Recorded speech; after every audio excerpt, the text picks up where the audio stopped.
Hey y'all, it's time for some damn good content. I'm Shelby Clement, your host and business bestie. I'm a content creator, social media manager and coach, keynote speaker, wife, and a mama of two who ditched her 9-to-5 to build a thriving multi-six-figure business solely using social media. Just like you, I'm a working mom and a wife with limited time. So I'm committed to cutting the fluff and delivering tips and fresh ideas straight to your earbuds on how you too can harness damn good content and create that type of business that you love and are proud of. Each week, we'll deep dive into strategy and mindset of building your brand on social media so that your confidence and success in the online space can skyrocket. Get ready to step outside of your comfort zone and start creating some damn good content. Are you ready? Let's freaking get it.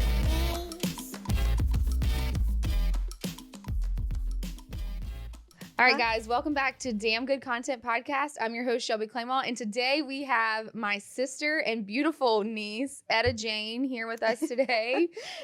Just to talk, just to have a good conversation, to get to know who Kelsey is, my sister, our home in the pasture, the veterinarian, the wife, the mom, the everything. So Thank you so much for being here.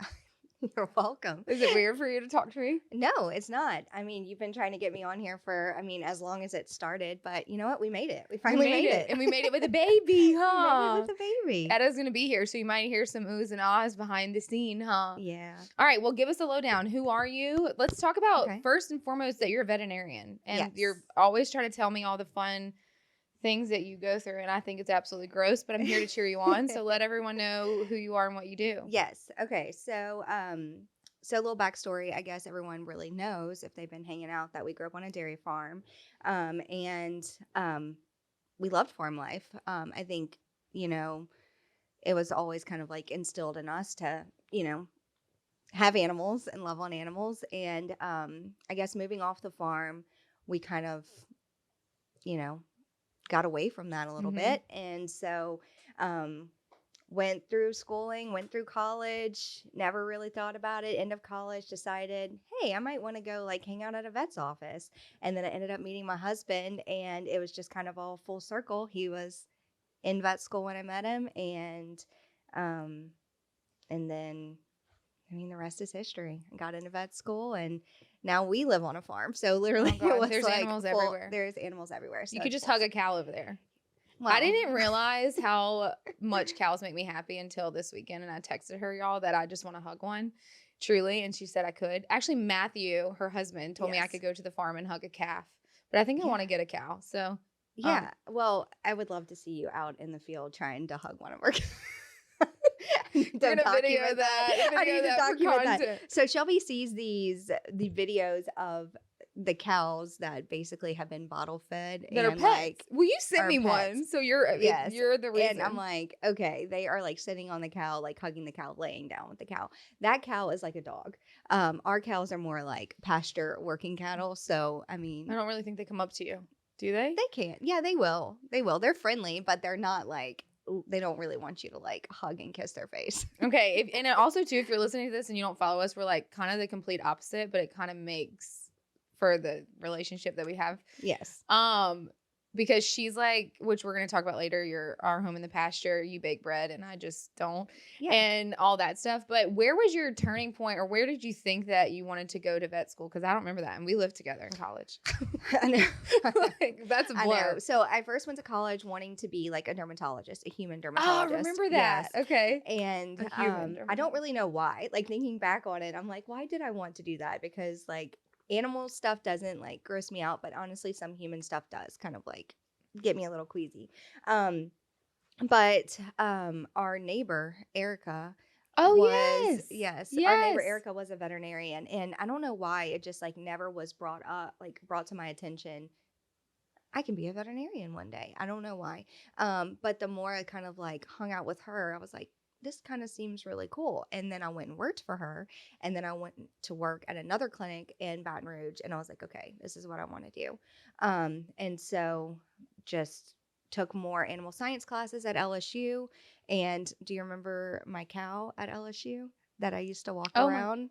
Her name was because she had a question mark on her head. Oh, yes. I just remember the photo that you looked pretty in. And I was like, what are you doing? What are you doing with the cow? So basically, we were... I didn't notice that part. So there's calves that they have on the farm. And basically for dairy cows, they work them twice a day, right? Because they have to be milked twice a day. So they want you to halter break them. So basically you put like this rope halter on their head. And I didn't know what I was doing. They're basically like, this is your calf. Here is your rope. Go and like make friends with your calf. So me and my friend Allie got a calf, and I met Matthew, my husband, and he was like, I used to show cows. And, you know, he was like courting me. So like, that's how our relationship developed. Like he would come and meet me after his classes at vet school. I remember you thought he was so cute. He was so cute, such a cute cowboy. And we would walk the calf, and he would show me like how to teach him how to stand and how to like correctly hold the halter. And we would just like walk her for hours, like around like the fields at LSU. And it was so fun. And I'm not talking about that. I know. I'm talking about the picture that I saw of you, and I was like, oh my God, you look so pretty. I feel like I'm going to have to see if we can find it, and Jonah's going to have to put it on the video. Oh, are you talking about when I'm palpating a cow? Palpating the cow. Okay, well, that was a calf. That was different. Yeah, And if you don't know what that means, okay, so I'm going to explain this in the most human way that's not a veterinarian, and it's probably not the most proper way, but so I saw this picture of her. It's on, I think it was on your fridge. Probably. I was proud of it. Okay. Which I'm very proud of you for being proud of it. But okay. I was like, oh my God, Kelsey, you look so pretty in this photo. And I'll just take a step back and I'll look again. Up to her entire arm. So if you don't know what palpating a cow means, well, she can explain it in a minute. Mm-hmm. But I'm going to tell you what I saw is all the way up to her shoulder.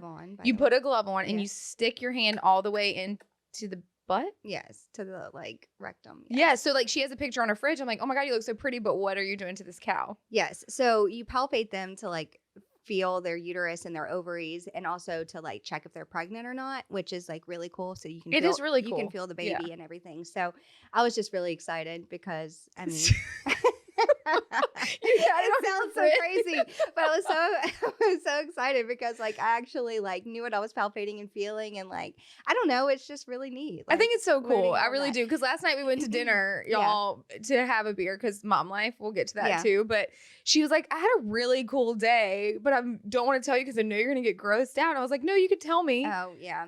Yeah, so vet life, I love, I really do enjoy surgeries, and especially ones that go well. I guess, like, if anybody, like, does that, they understand.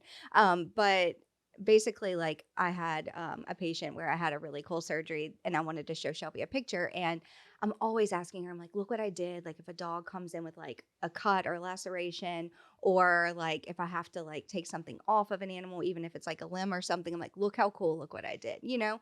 And you'll look. I do look. You'll look for a second, but I try to be really supportive because you're really supportive of me. I know. But like it makes me want to vomit. I know, but it's really cool. But anyway, so all the other things about her is she's really good at design. So like they just built a house. Yes. And it's kind of like really annoying, but she always finds like the best deals, and her house is basically full of Facebook Marketplace. It is. And I think everybody on Facebook Marketplace is going to like kill me. So I go to no one's house. I don't buy anything but she's like, hey, Shelby, I bought a sink. You live in Thibodaux. It's in Homa at a shop. Can you go get it? Yeah. And I remember pulling up there, and I brought one of my employees with me, and I was like, today might be the day we die. No. Because it was so creepy. Stop. No, but it was actually that was dramatic. It was the shop beside there that had this. Okay, so when I'm driving to Homa, it's like one of those areas where some of it's bad, some of it's good. Well, when I went to pull into one of them, I was like, I'm not stopping here, but it happened to be the place behind it. But anyways, so she finds everything on Facebook Marketplace. Like, for example, the other day she wanted me to go look at recliners with her, and I wasn't available, so Jonathan went because Matthew wasn't here. And so I just think when you were going through the design process, I was like, Kelsey, you really need to start of Instagram, showcasing like what you find and how you have like stayed within budget or under budget of building your house. And she's finally bit the bullet. Yes. She's finally started her Instagram account, Our Home in the Pasture. So if you don't follow her, go follow her right now because it's awesome. So tell me why you finally decided to do it, because this has been like a long time in the making. Yes. So I feel like there's a couple reasons why, a lot of big reasons, I guess. One of the biggest reasons was that I found social media, especially Instagram, very, very helpful in the building process. So a lot of the times people don't want to share their house plans, which is completely fine. Like, you think about it, like, your family lives there. There are creeps on the internet. Like, you don't want to tell them where your children sleep. Right.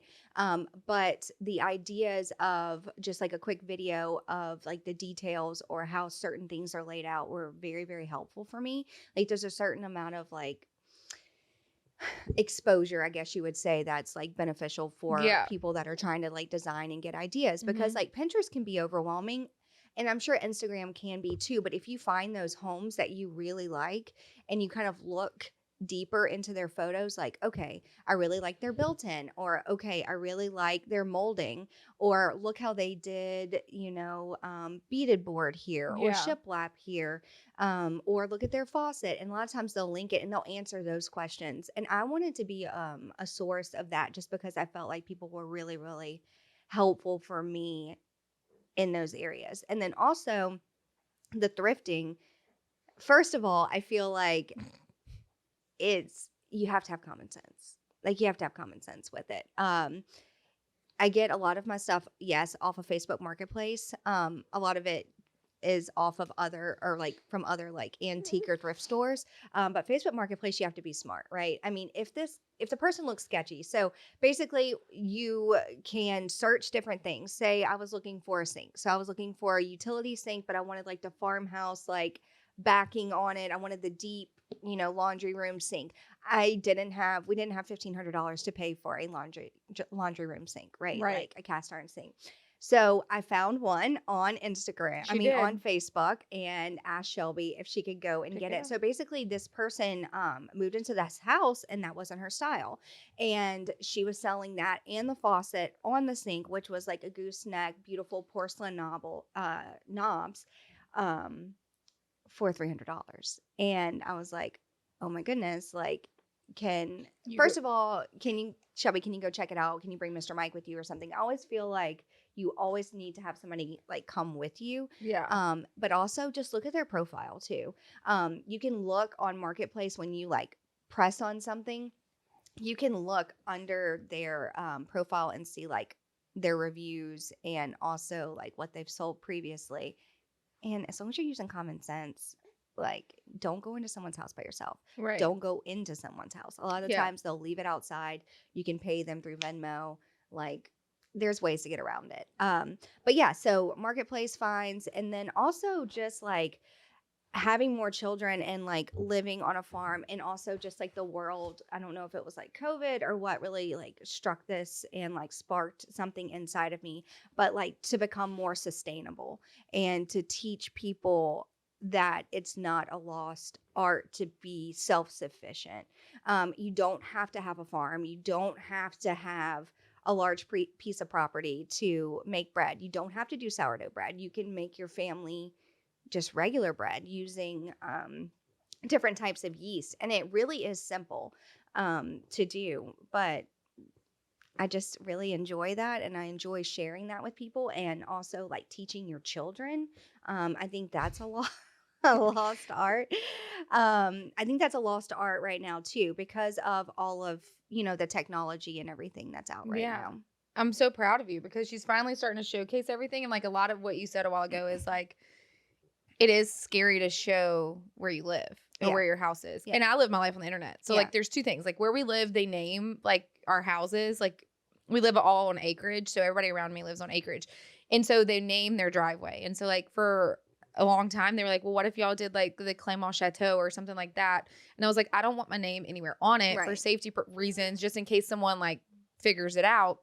But also too, there's certain ways that you can still be on social media without showcasing your house. Like y'all will never see the front of my house fully. Right. And like with Kelsey, I'm like, you need to start showing like all these details that you did, where you got lights or knobs or something on Amazon. Home Depot and Lowe's still had really great light fixtures, even though we underestimate them. And like all of these places, you got your tub from what, Wayfair? Wayfair? Wayfair. Yeah, I did a lot of Wayfair so like as well. There's so many other avenues in your house that I want you to show, but you're just like, I'm nervous, which is very valid because like you don't want people to know the layout, which there is influencers that we follow that's like, I don't show every room in my house because I don't want the internet to figure out my layout of my house. Right. And it's just scary that we live in a world like that. But in the same sense, there's people out there that just like need to be able to find the goods that you did. Like I just went through that and I was like, help me. Yeah.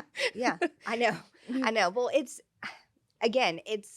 you just get so much inspiration, or I get so much inspiration off of Instagram. Yeah. And like seeing these, like, okay, I want this room. Like one of my favorite accounts, is Thorn Coat Abode. Yep, I think Brittany is hilarious, and we should tag her. Yes, we should tag her. Listen to damn good content. She's hilarious, and she's just relatable. Like that's what we're looking for. Is like, yes, you may have a beautiful home, and you may post videos and pictures of your beautiful home, but are you relatable, like to people? Like tell them how to get it, or also that you're a normal person and your house isn't always perfect. Right. You worked very hard to get to where it is now. Yes. So it's like a lot of people think that just because you have a nice house, like you didn't work for that, or like it's brand deals or whatever the case may be for influencing. But like those people that you're talking about are influencers that have been influencers since at the beginning that have worked their butt off. Yes. Like, and she still is. Like you can tell, like she is like project after project after project, still just like working because she enjoys it. Like, and you can see that she enjoys it. And that's, something that, I feel like she definitely, I guess I should message her that. Like she has definitely like been one of the people who have like pushed me to make this account. Yeah. But yeah, so really, I mean, I wanted to ask you, what is one piece so we can go into this aspect of our lives is now we're mothers. Yeah. So also side note, fun fact about me and Kelsey, we're 11 and a half months apart. So we're Irish twins for what, 3 days? 3 days. 3 days. Yeah. And we lived together in college and it was just kind of like a forced friendship, but like now we're actually friends. I'm kidding. We were friends then too. I was kidding. Okay. Dramatic. I know. So dramatic. But now we have kids. And so another fun fact is like our oldest are 3 months apart. 2 months apart. 2 months apart. Sorry. And then our second are 6 months. Something like 6 or 8. And then my business and Etta are 2.5 years apart because I say my third child is my business, but because everybody's like, y'all had babies together. Where's your next one? But how, like, let's talk about being a mom and being a full-time working mama and running an Instagram account and with 3 kids and a husband that has a full-time job. Like, let's give some advice to moms that are trying to do it all. That I've had so many conversations. We talked about this last night. I've had so many conversations lately about how women are feel so freaking overwhelmed with trying to do all the things that we need to do and still be present in as a mom, our life, in our marriage and all that stuff. So go for it. Okay. So first of all, I would be nowhere, honestly, without my faith. Like truly, I've learned that through, I feel like every aspect of my life. I am so thankful that our parents like instilled our foundation of a Christian faith, and just having those roots, have helped me get through a lot of like hard days. So one of the things in veterinary medicine, I remember this, it was like orientation week or something. They really honed in on time management, and something that we would really have to like figure out, because you're in school from like 7:30, 8 o'clock till like 3 to 5 o'clock some days. And then you're expected to go straight home and study for a test you have the next day, and then go back to class. Like you still have class. Like you don't finish for the day after your test. Like it's just like super intense, and also figure out how to take care of yourself, and then also figure out how to feed yourself, and all of those things. So a lot of the times when you feel like you're at like rock bottom, again, I feel like God has really like pushed me through, and helped me like rise up. And same thing with like marriage, like anything new. And I was listening to a podcast the other day, and they kept saying this, like anything new in your life is hard. So you're looking at people, for instance, and you're like, my goodness, I don't know how they do it with 5 kids. Like I can't even handle 2, or I don't have any kids. I can't even take care of myself. Right. Well, like every aspect of your life and every part of your life is hard. Right. And then you basically have to adapt and get used to a new routine. I mean, we're still getting used to being a family of 5, right? I mean, Etta's 6 months old now, and she's been a fantastic baby, but like that's something else like thrown into the mix, right? So I am very thankful for that in veterinary medicine and time management. And honestly, like people say, how do you get it done? Or like, I feel like when I started my Instagram, I was like, you're superwoman. Like, how do you get like all of these things done? And the truth is I don't. Like, I don't. I still have bad days and I don't get everything done. Like, I have to prioritize like what is important to me certain days. Now, you make a checklist, right? So like I make a checklist, especially on like my quote unquote days off of being a veterinarian. And trying to get things done around the house. And I am like making my checklist. And if I don't get my stuff checked off, I'm getting better at it. But if I don't get my things marked off that I wanted to like quote unquote accomplish, I feel defeated and I feel like I had a failure of the day. Yeah. And I think that's just us as women. Yes. And it's just really, really hard. And so just trying to just like embrace like the chaos, because it's beautiful chaos. It truly is like God's blessing. And he gave you these babies and put you as a mama to be here and to create roots for them in their faith. And they are watching you. They're expecting you to teach them. You know, that's your job. That is your main job. That's your most important role in life. And I think it was C.S. Lewis who said that, like the most important work you'll ever do is within the walls of your home. Right. And that really hit me hard because it truly is, because you were raising people of the future. Right. And you want to make sure that they're strong and they can take care of themselves and just that they're good people. Yeah. You agree with that? You agree with mama? I think too, what a lot of times is like with women is we forget to give ourselves grace that we're literally, we do get a, hi, you say yes? We do get a lot of stuff done. Here, take it. Okay. Because I don't have much room to it's okay. maneuver. Yes. So grace is like a huge thing, right? Like, and being able to give yourself. I talked to someone yesterday and they were just like, I feel like it was just someone that called me out of the blue and basically was just talking about like how she felt like a Debbie Downer during October just because there was so much going on. And I was just like, look, life lately is so crazy and I feel like I'm not sure what day it is and how it even got to like Thursday already. I'm so confused. But in the same sense, like we have to remember to give ourselves grace because we're only one human.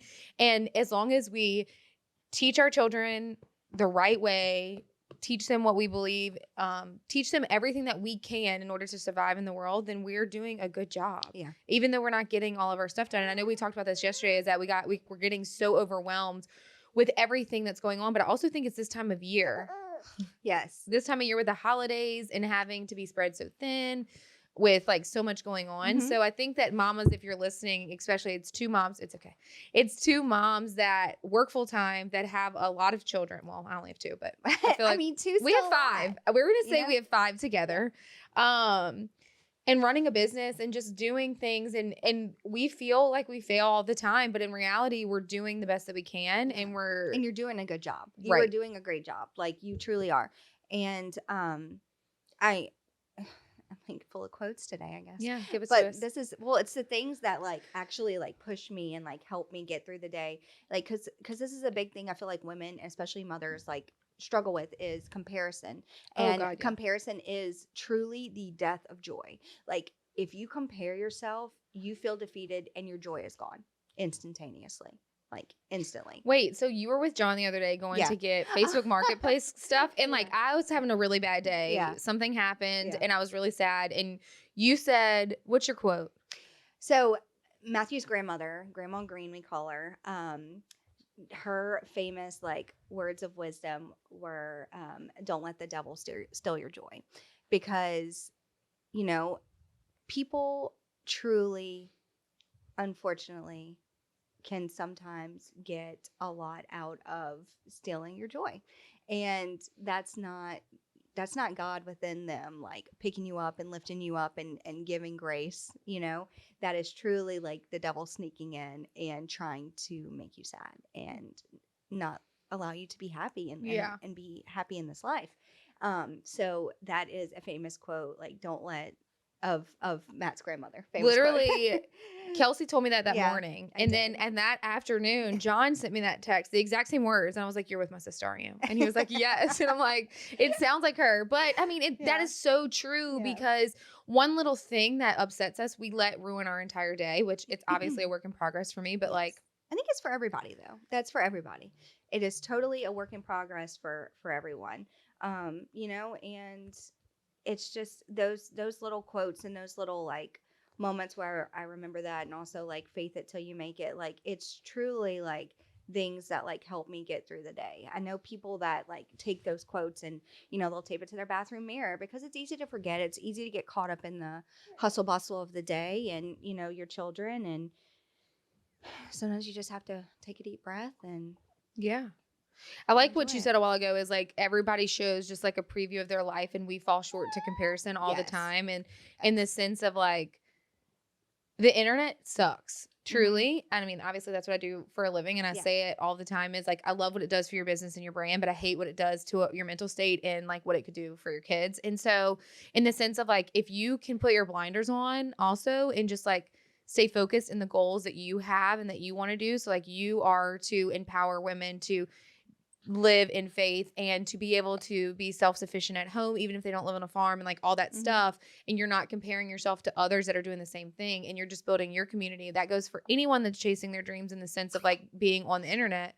If you can't handle it, it doesn't mean that you're weak. It just means that you just can't be on Instagram. Like I have a friend that just like is not on social media. Like she has a timer set just for her mental sanity. She cannot get on the internet, and that is totally fine. So Yes. I think if you're able to determine the fact that like if you can handle it or if you want to do that and you need to do that, then you have to set boundaries to keep your mental health okay, because even as 33 years old, it's still messes with everything that you think, especially like you're growing or trying to grow this platform and you're trying to grow this brand.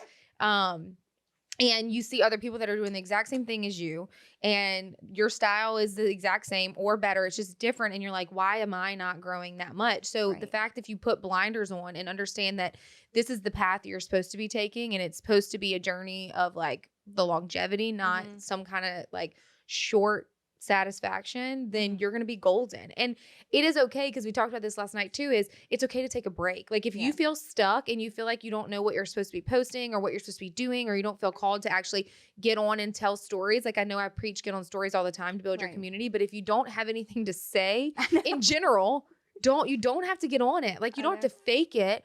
But the same thing is like, we were talking, I can't remember exactly what we were talking about last night, but I was like, that's so relatable. And if you would have shared that with your community, then I feel like so many people would have responded, especially the conversations I've been having right now. Like that is so relatable. Yeah. But you have to feel comfortable with how relatable you want to be and how vulnerable you are willing to get on the internet with. So just give yourself grace in all reality, because we're moms working or not working. Even if you're stay-at-home mom, like I feel like that's a very, very hard job. It is a very hard job. And Kelsey gave a great tip just now because she looks so cute and I'm in a sweatshirt and leggings and high socks that she loves. And she said that she saw a quote or an Instagram, I don't know, something that said like, if you just get dressed, so like throw a dress on to make dinner, or you can explain that because I giggled. No, it's okay. Well, the first thing I told Shelby was like, I saw something yesterday where I was like, if you're home all day, like when you go to make dinner, like throw on just like a dress. Like you don't have to do your makeup, you don't have to do your hair or anything. Just like throw on a dress, and it just makes you like feel empowered, and it makes you feel like better about yourself, that you're not kind of like frumpy, I guess you would say. Yeah.